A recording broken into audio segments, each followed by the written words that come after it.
Aing jangan lupa saksikan YouTube channel ini dan aktifkan notifikasinya. Gus Dur pernah melontarkan lelucon terkenal terkait 3 entitas kepolisian paling jujur di Indonesia, yakni Polisi Tidur, Patung Polisi, dan Jenderal Hugeng Iman Santoso. Lelucon ini memiliki konteks sejarah yang penting. Dalam dinamika kepolisian Republik Indonesia, kisah kejujuran dan integritas Hugeng mulai melegenda ketika ia berhasil memberantas cukong-cukong perjudian di Sumatera Utara saat menjabat sebagai Kapolri dari tahun 1968 hingga 1971. Reputasi Jenderal Hugeng sebagai polisi yang jujur dan berintegritas tetap teguh, meskipun ia harus berhadapan dengan budaya politik dan birokrasi yang korup. Hugeng Iman Santoso lahir di Pekalongan, Jawa Tengah, pada 14 Oktober tahun 1921. Hugeng berasal dari keluarga ningrat, di mana ayahnya, Sukaryo Karyohatmojo, merupakan seorang jaksa di Pekalongan.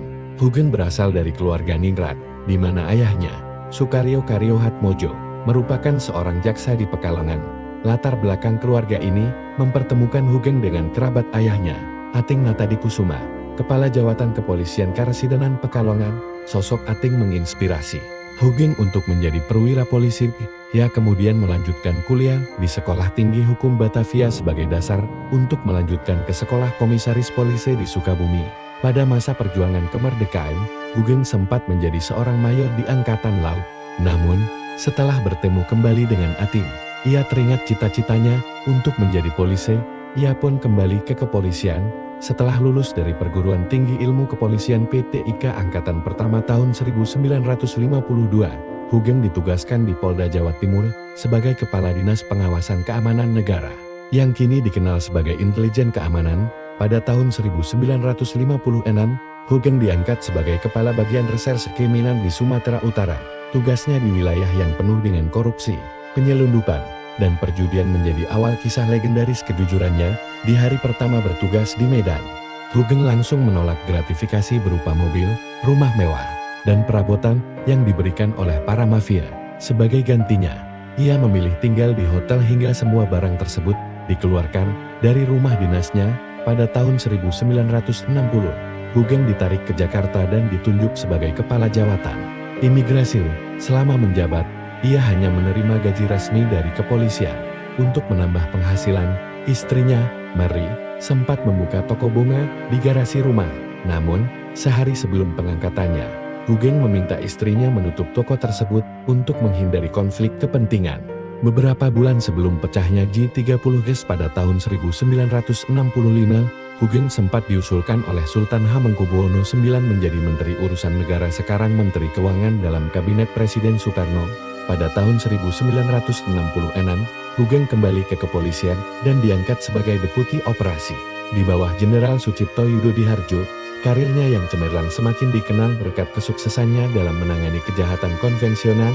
Keberhasilan Reserse Kriminal Reskrim Sumatera Utara di bawah kepemimpinan Hugeng membuat Presiden Soeharto tak ragu mengangkatnya sebagai Panglima Angkatan Kepolisian Kapolri pada tahun 1968. Namun, kebijakan-kebijakan Hugeng mulai dianggap mengganggu oleh beberapa pihak, termasuk kalangan tentara yang merasa tidak nyaman dengan gaya kepemimpinannya. Tekanan untuk menggantinya pun semakin kuat. Lama setelah menjabat sebagai Kapolri, Hugeng melakukan berbagai reformasi, termasuk pembubaran beberapa struktur organisasi di tubuh kepolisian. Ia mengganti istilah Angkatan Kepolisian Republik Indonesia NKRI menjadi Kepolisian Republik Indonesia Polri melalui Keputusan Nomor 52 tahun 1969. Selain itu, jabatan Menteri Panglima Angkatan Kepolisian RI diubah menjadi Kepala Kepolisian RI Kapolri. Perubahan ini menegaskan Polri sebagai institusi yang berdiri sendiri dan mampu menjalankan fungsi pengayoman serta pelayanan masyarakat tanpa intervensi dari angkatan bersenjata. Meski demikian, pada masa kepemimpinan Hugeng, Polri tetap berada di bawah naungan ABRI dan mengikuti doktrin pertahanan nasional. Kendati demikian, kedekatan polisi dengan masyarakat tetap terjaga, sebagaimana terlihat dalam beberapa kebijakan Hugeng yang berorientasi pada kesejahteraan rakyat. Salah satu kebijakan inovatif Hugeng yang hingga kini terus diterapkan adalah kewajiban penggunaan helm bagi pengendara sepeda motor.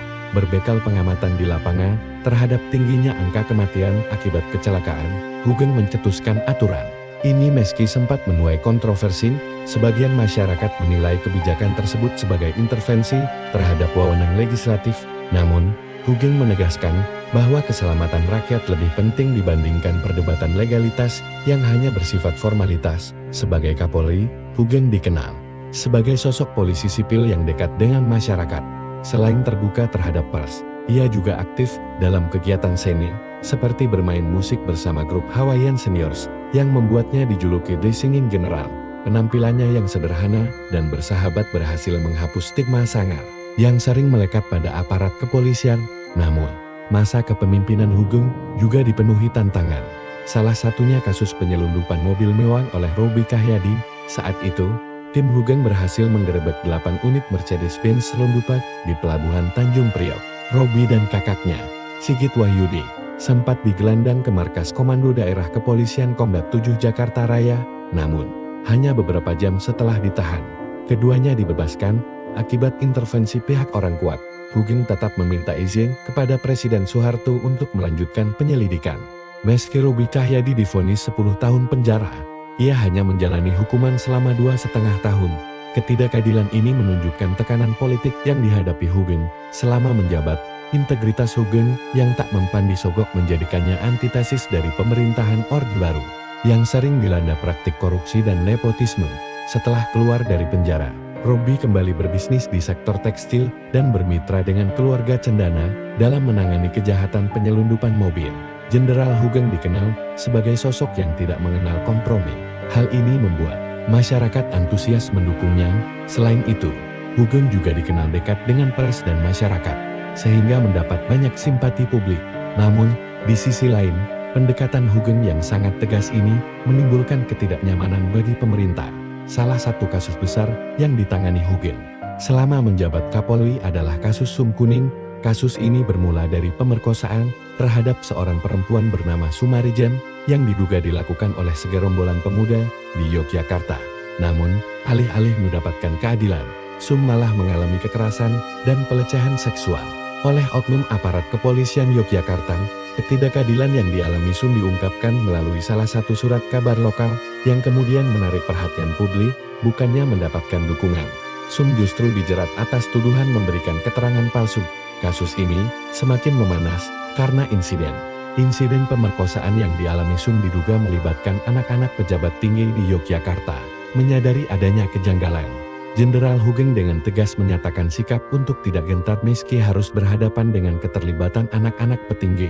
Pada akhir Januari tahun 1971, Hugeng melaporkan kasus Sum Kuning langsung kepada Presiden Soeharto, namun Soeharto memutuskan agar kasus ini ditangani oleh Kopkamtib Komando Operasi Pemulihan Keamanan dan Ketertiban. Keputusan tersebut dianggap aneh oleh publik, mengingat tugas utama Kopkamtib adalah menangani masalah-masalah politik, bukan kejahatan umum. Kasus ini memperlihatkan tantangan besar yang dihadapi Hugeng dalam menangani oknum aparat dan melibatkan institusi hankam pertahanan dan keamanan yang saat itu masih bersatu. Akhirnya, kasus ini tidak pernah tuntas karena berbagai rekayasa, termasuk memunculkan pelaku yang sebenarnya bukan pelaku asli. Situasi serupa kemudian terjadi pada kasus-kasus besar lainnya, seperti peristiwa Marsinan. Instruksi Presiden terkait penanganan kasus Sum Kuning membuat Hugeng menyadari bahwa kekuatan besar telah berhasil menutup kasus tersebut. Dalam salah satu biografinya, Hugeng mengakui pesimisme bahwa kasus ini dapat diselesaikan selama masa jabatannya. Dugaan Hugeng terbukti benar ketika pada Oktober tahun 1971, ia dipensiunkan secara dini oleh Presiden Soeharto dengan alasan peremajaan. Ironisnya, penggantinya, Inspektur Jenderal Muhammad Hasan, memiliki usia yang jauh lebih tua darinya. Pasca penanganan kasus Robby Cahyadi dan Sum Kuning, isu pencopotan Hugeng dari jabatan Kapolri mulai santer terdengar melalui Menteri Pertahanan dan Keamanan, Jenderal Raden Panggabean. Hugeng menerima surat pemberhentian, sekaligus penawaran jabatan sebagai Duta Besar untuk Kerajaan Belgia. Penawaran ini terdengar ganjil, karena masa baktinya sebagai Kapolri belum berakhir. Strategi semacam ini dikenal sebagai cara halus Presiden Soeharto untuk menyingkirkan pejabat yang dianggap mengancam rezimnya. Meski demikian, Hugeng tetap berupaya mencari jawaban langsung dari Presiden Soeharto. Dalam pertemuan di rumah pribadi Soeharto di Jalan Cendana, Menteng, Soeharto kembali menawarkan jabatan duta besar dengan alasan bahwa tidak ada lagi tempat bagi Hugeng di Indonesia. Mendengar pernyataan tersebut, Hugeng dengan besar hati memutuskan untuk pensiun dari institusi Polri. Setelahnya, ia kembali ke kehidupan pribadinya, tetap membawa nama baik sebagai sosok yang jujur dan berintegritas. Dia bertemu dengan ibunya, kebetulan menginap di rumah kami. Saat itu, dia berkata, "Tidak apa-apa, Bu, tidak ada yang perlu ditakutkan." Wajah ibunya tidak menunjukkan kesedihan sedikit pun. Sang ibu hanya berkata dengan tenang, "Gin, kalau kamu jujur, kita masih bisa makan nasi dengan garam." Setelah tidak lagi menjabat sebagai Kapolri, Hugeng mengisi masa pensiunnya dengan berbagai kegiatan seperti melukis, bermain musik, dan bernyanyi. Hobinya bermain musik bersama kelompok Hawaiian Seniors menjadi salah satu cara Hugeng untuk kembali menekuni minatnya sejak masa SMA. Bahkan, ia sempat kembali ke layar kaca melalui acara musik bernuansa Hawaii yang ia bawakan selama 10 tahun pada era tahun 1980-an. Pada masa itu, bersama sejumlah tokoh nasional seperti Jenderal Anja, Nasution, Ali Sadikin, Muhammad Natsir dan lainnya, Hugeng bergabung dalam kelompok Petisi 50, sebuah gerakan moral yang aktif mengkritisi kebijakan Orde Baru. Mereka menilai pemerintahan Soeharto telah menyimpang dari cita-cita kemerdekaan akibat keterlibatannya dalam gerakan tersebut. Sebagaimana dialami oleh tokoh-tokoh Petisi 50 lainnya, Hugeng kehilangan sejumlah hak perdata sebagai Hugeng baru diperbolehkan menghadiri upacara Bayangkara kembali pada 1 Juli tahun 1997. Setelah 10 tahun hak-hak perdatanya dicabut, saat itu, keluarga Hugeng juga mengalami kesulitan ekonomi karena pembekuan bidang usaha mereka. Ada cerita tentang seseorang yang pernah bekerja di perusahaan, harus menandatangani dokumen ke sebuah departemen, namun ditolak karena nama Hugeng tertera di dalamnya.